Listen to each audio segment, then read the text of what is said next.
Ladies and gentlemen, welcome to iPod Industrial Engineering Podcast.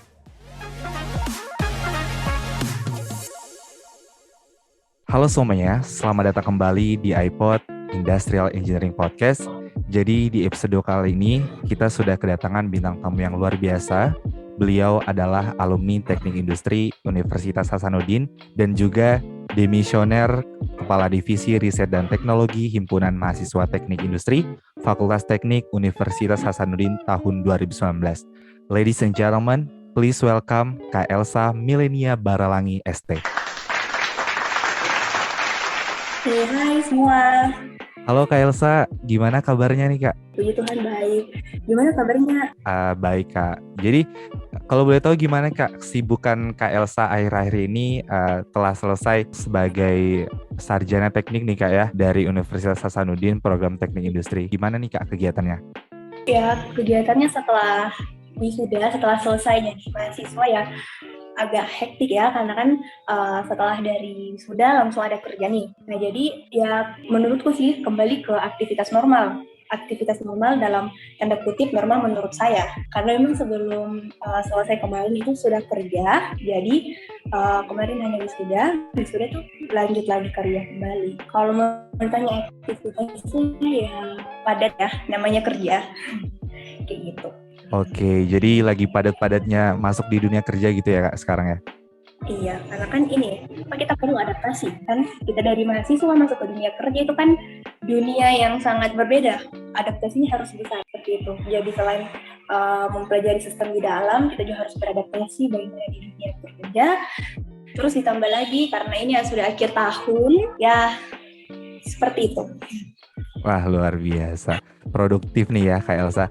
Oke, jadi sebelum kita masuk ke beberapa pertanyaan, saya mau nanya dulu nih, alasan kenapa sih Kak Elsa memilih masuk di teknik industri? Mungkin teman-teman pendengar kita pengen tahu, dan ada beberapa teman-teman mungkin yang pendengar dari iPod ini anak SMA yang mungkin mau masuk teknik industri juga dan bertanya-tanya, mungkin jawaban dari Kak Elsa nih bisa menjawab mengenai kenapa masuk teknik industri. Silakan Kak Elsa. Oke, pertanyaan saya masuk teknik industri.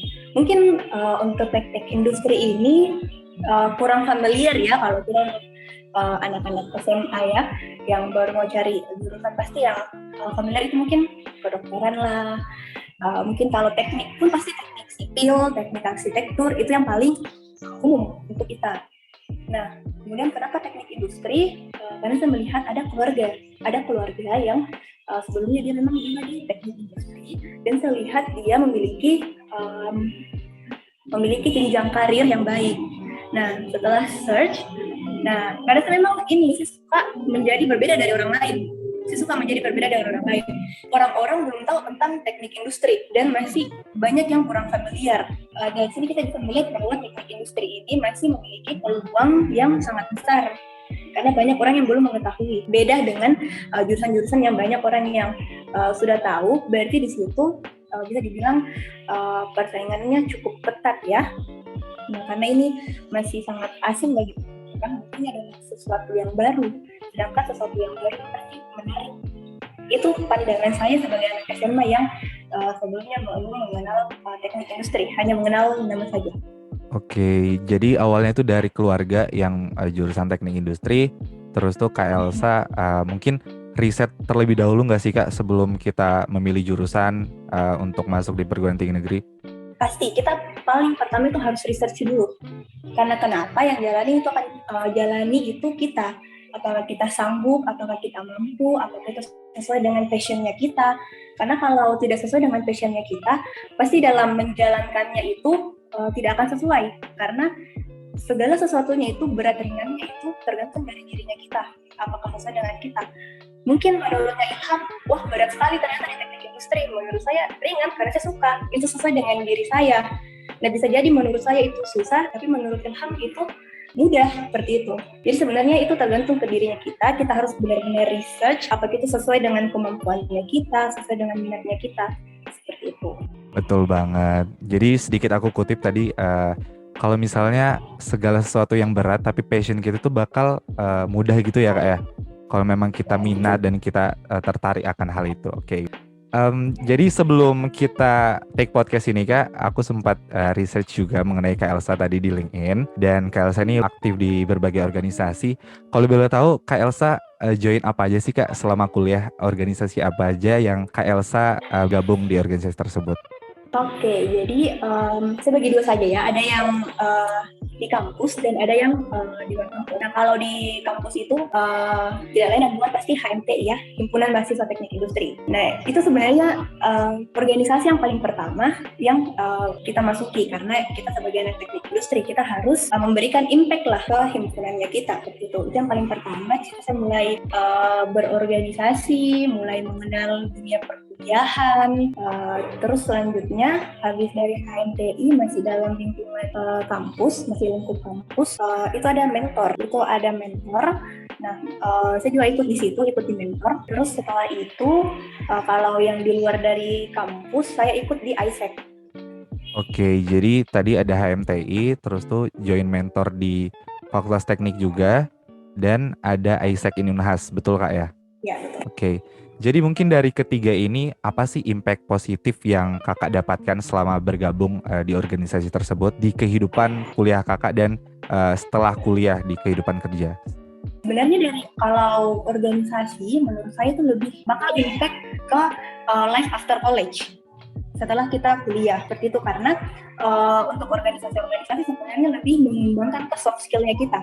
Hard skill itu kan kita sudah dapatkan di dalam perkuliahan, tapi syukurnya sih karena kita di teknik industri itu membahas tentang sistem. Kita membahas tentang sistem dan lebih mengarah ke perusahaan. Perusahaan itu kan sebenarnya terdiri dari organisasi, dan kurang lebih itu kita dapatkan di kayak seperti tadi organisasi-organisasi kita di dalam HMTI, dari kita bergabung di ISEC, di mentor. Itu kan sebenarnya kita sudah menerapkan secara tidak langsung materi kita di perkuliahan.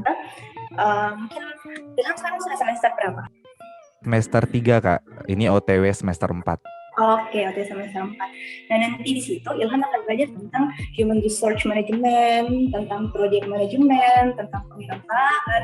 Itu kan kalau kita mau lihat lagi back to basic dari organisasi ataupun mungkin perusahaan-perusahaan, ya basicnya dari itu. Jadi secara tidak langsung di organisasi kita belajar soft skill, dan kita juga belajar menerapkan apa yang sudah kita dapatkan di kuliah, seperti itu.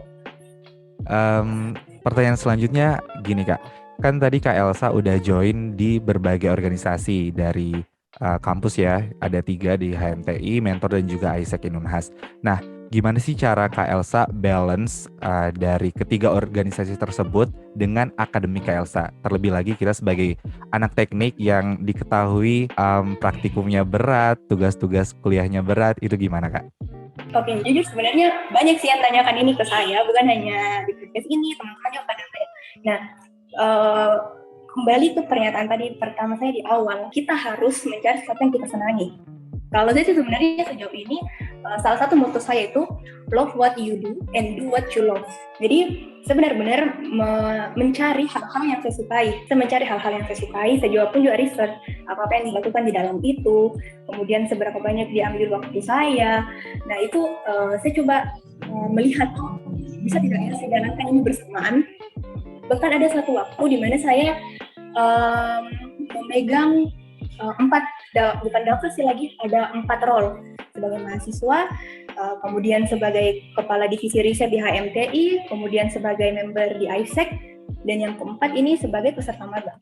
Ada 4 role yang saya harus jalankan, dan benar-benar itu harus kita make it balance. Nah, kunci utamanya adalah bagaimana kita merasa enjoy dan merasa tidak terbebani dengan yang kita lakukan.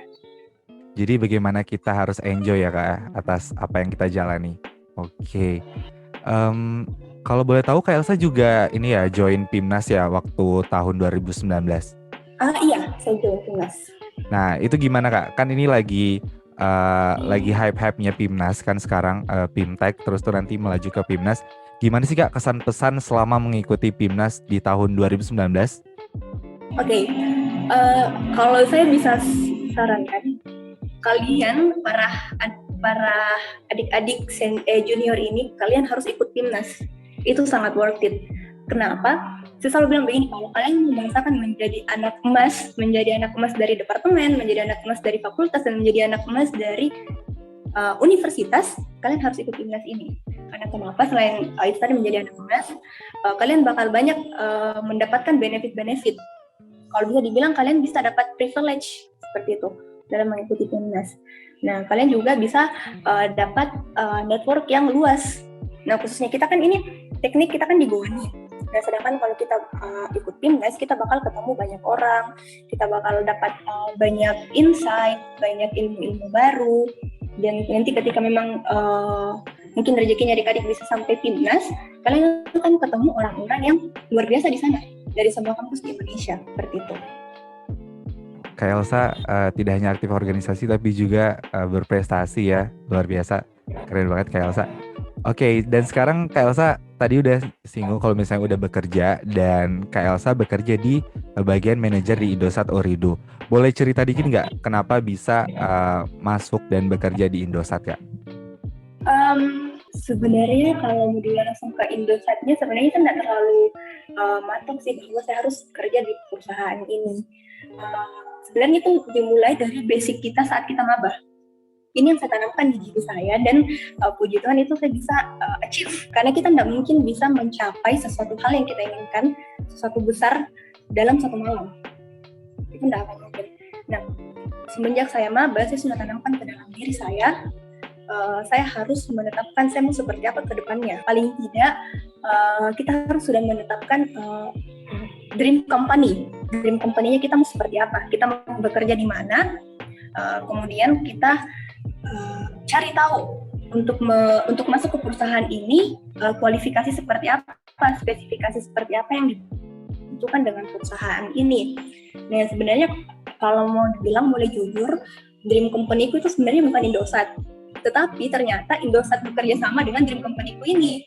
Nah, seperti itu. Saya sudah menetapkan memang dari awal ketika maba, saya harus punya spesifikasi seperti ini, saya harus punya kualifikasi seperti ini. Nah, apa sih yang harus saya lakukan? Oleh karena itu, kenapa saya aktif di organisasi, kemudian juga ada prestasi-prestasi di akademik, karena saya sudah membangun milestone-nya dari saya semenjak maba. Saya mau seperti ini. Nah, makanya saya aktif di organisasi, karena saya harus membangun cara saya berkomunikasi. Saya harus bangun paling pertama sih communication skill ya, dimanapun kita berada, communication skill yang paling dibutuhkan.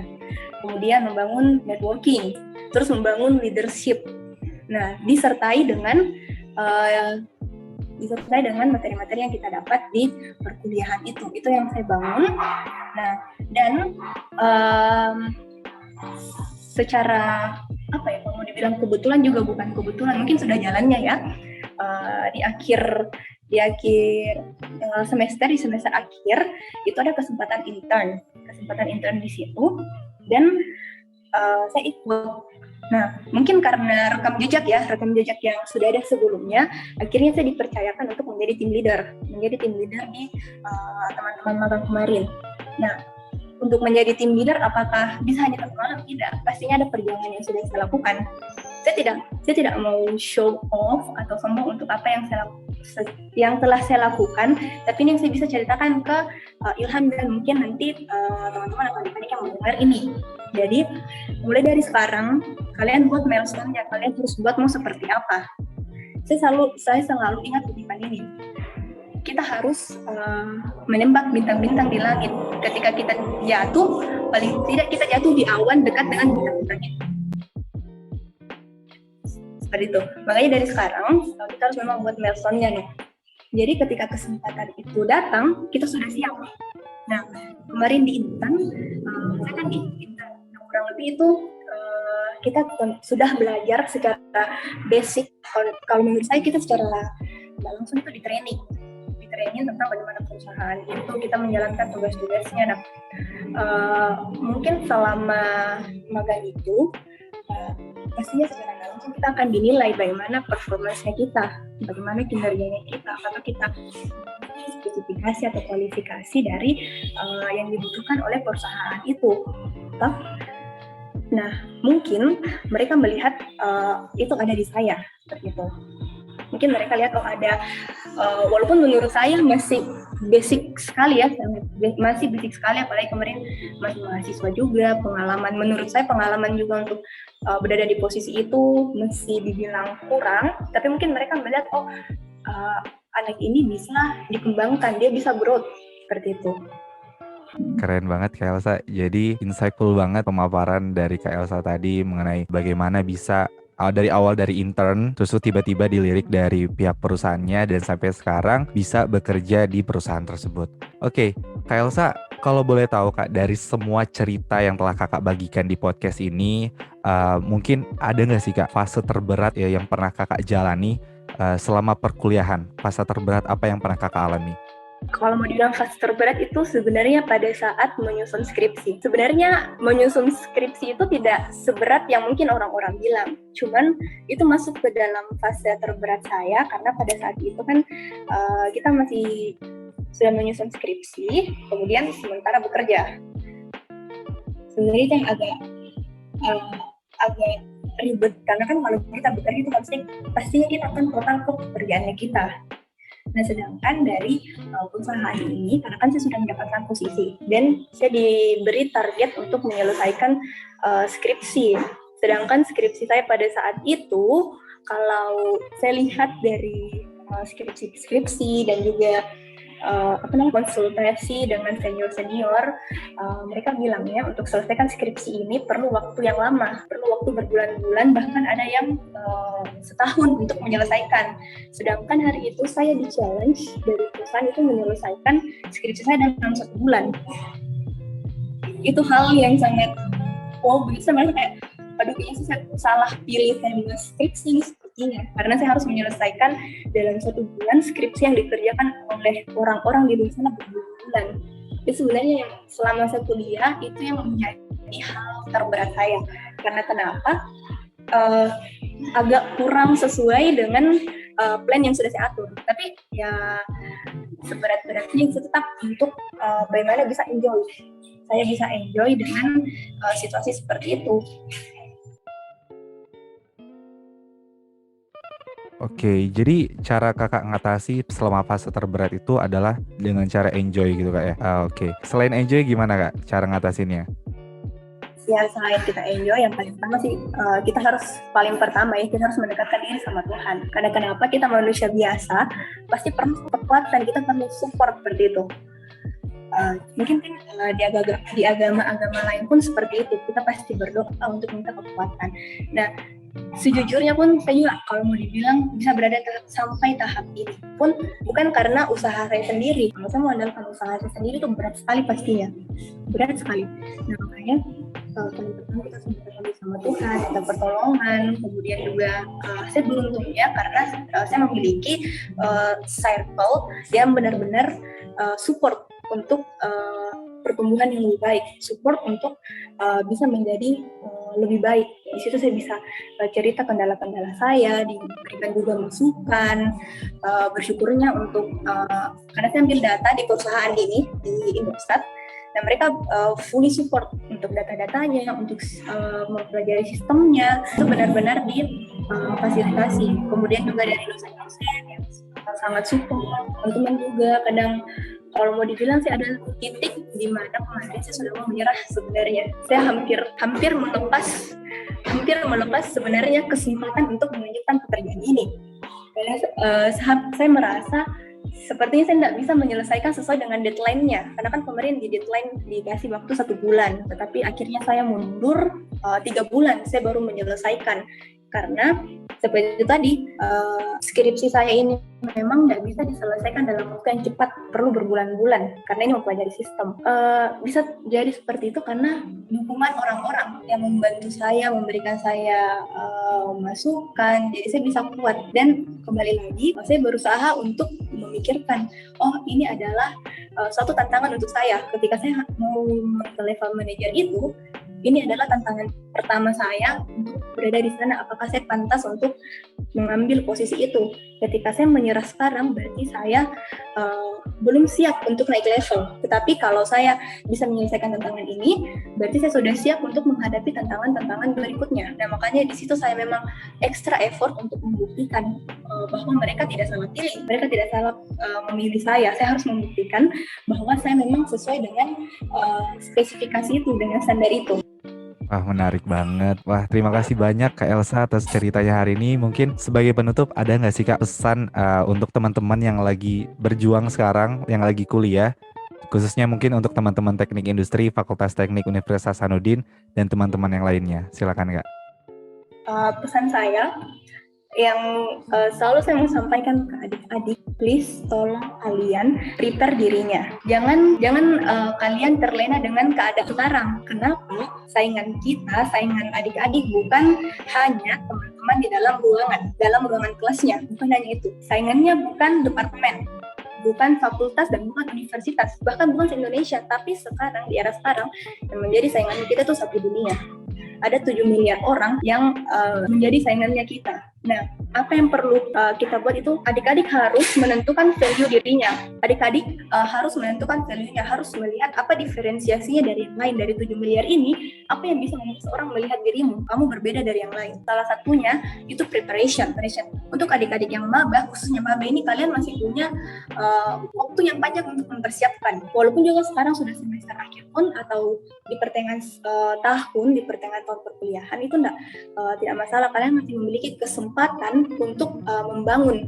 Kalian harus melihat, saya mau seperti apa di 5 tahun ke depannya. Saya mau seperti apa di 5 tahun ke depannya. Karena sesuatu yang besar tidak bisa dicapai dengan mudah, perlu perjuangan. Jadi, mulai dari sekarang tentukan kalian mau seperti apa dan kejar itu. Wah, terima kasih. Jadi kita harus preparation ya Kak ya. Terus tuh kita juga harus bisa melihat ke depannya bagaimana selama 5 tahun, bahkan sampai 10 tahun ke depan. Wah, luar biasa, menarik banget pembicaraan kita dari tadi. Terima kasih banyak Kak Elsa, luar biasa insightful banget. Dan saya juga nih dapat ilmu baru nih dari Kak Elsa mengenai dunia kerja, internship, dan juga dari organisasi. Banyak banget yang Kak Elsa dapatin sampai saat ini. Terima kasih banyak Kak Elsa sudah mau sharing-sharing sama kita di podcast iPod, Industrial Engineering Podcast. Kak Elsa, sukses selalu. Thank you so much Kak. Oke, thank you Ilham dan tim. Sukses untuk semua program-programnya. Oke Kak Elsa, thank you.